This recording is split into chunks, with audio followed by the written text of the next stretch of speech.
Okay, tapos na tayo sa unang trabaho. Pangalawa naman, linggong-linggo, dalawang trabaho. Ganyan ang buhay dito sa Canada.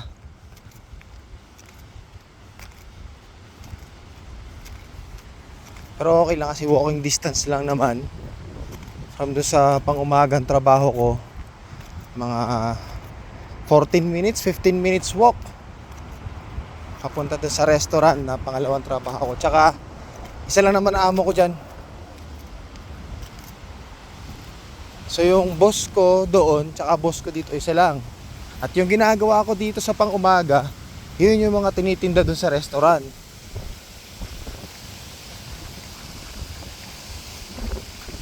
So lahat ng mga barbecue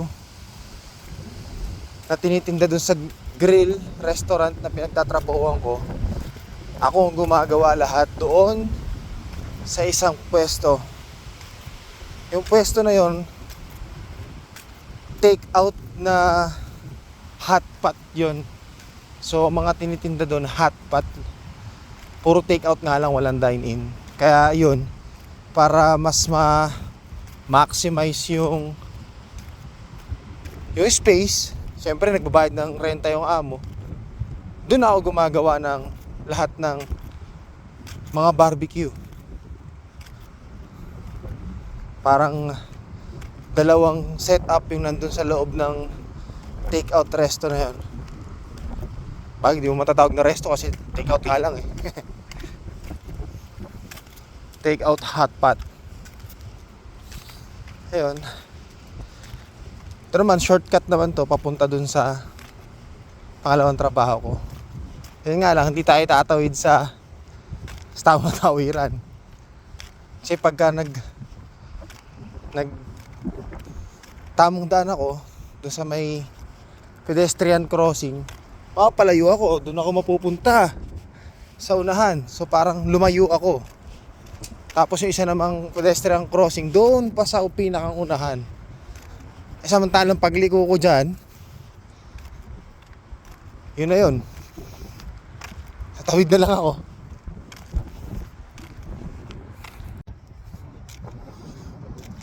Dito sa party pa lang to, sa loob na to, puro auto shop, auto detailing shop.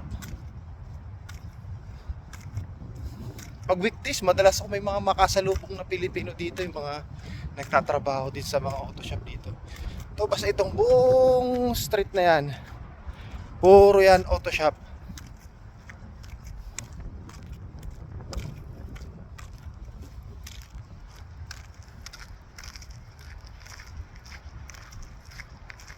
So dahil nga Sunday ngayon, malamang bakbakan to sa restaurant. Sandamakmak na naman ang order nito, mapa-take out, mapa-dine in. Tapos holiday pa bukas, Canada Day bukas. So malamang maraming magdi-dinner ngayon.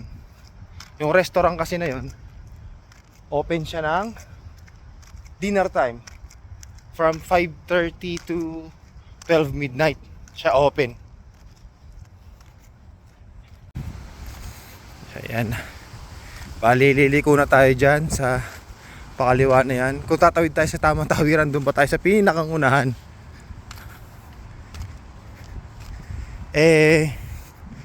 Hindi naman ganun karami yung sasakyan dito. Di katulad sa yung tinatawiran ko nga dati sa C5 sa may BGC. Tawid ka doon papuntang staff house. Sobrang dami sasakyan, makikipagpatintero ka talaga. Dito hindi masyado. Kaya okay lang tumawid. Sobrang luwag naman eh. Siyempre safety muna. Pagka walang sasakyan, takbo. Lalo ngayong Sunday, di naman masyadong marami yung sasakyan. Lalo mga pasok halos. Yan, hanggang dito puro auto detailing shop.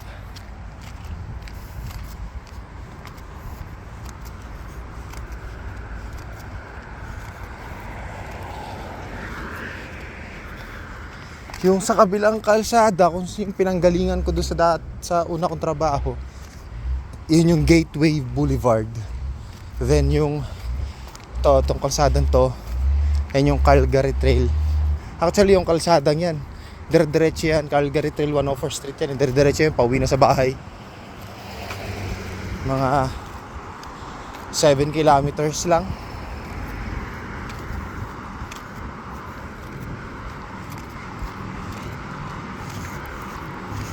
Mukhang chichempo tayo Dagsana sa sakyan, ibig sabihin pagdating natin doon, stop yung stoplight doon sa unahan.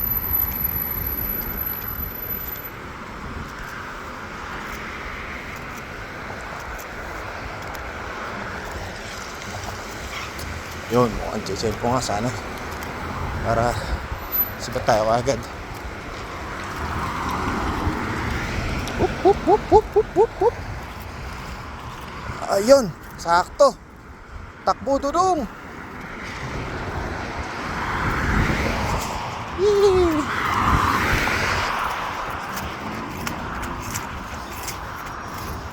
Diba?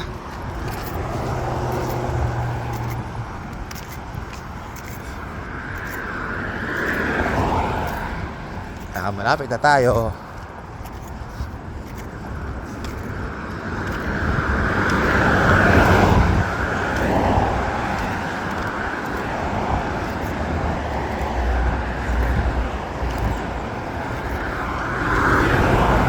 Kasi kung magpe-pedestrian crossing tayo doon pa sa may stoplight na yun.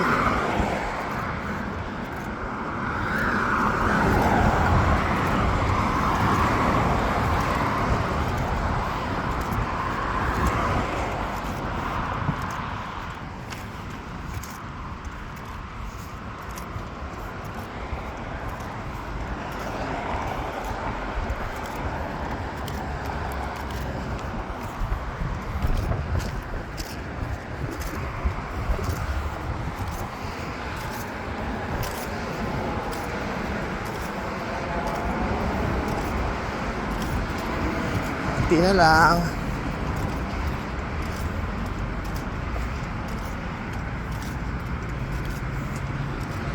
Walang katabi namin na skincare clinic.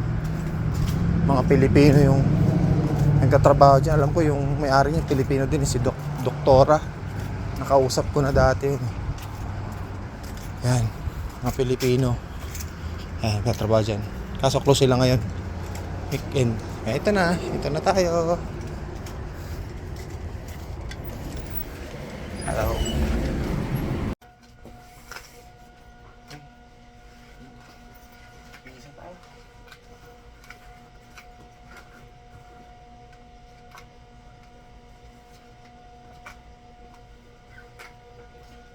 Gear up.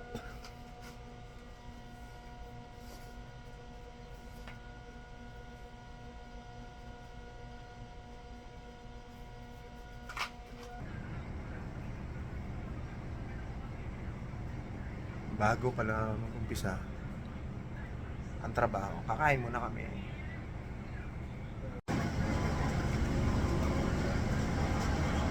Ito ang station natin ngayon, Fryer. Pinoy din dito sa grill. Pinoy din dyan.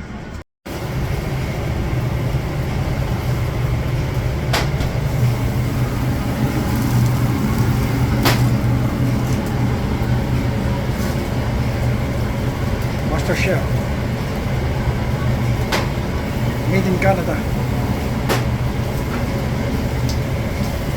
Live in Edmonton, Alberta.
Okay.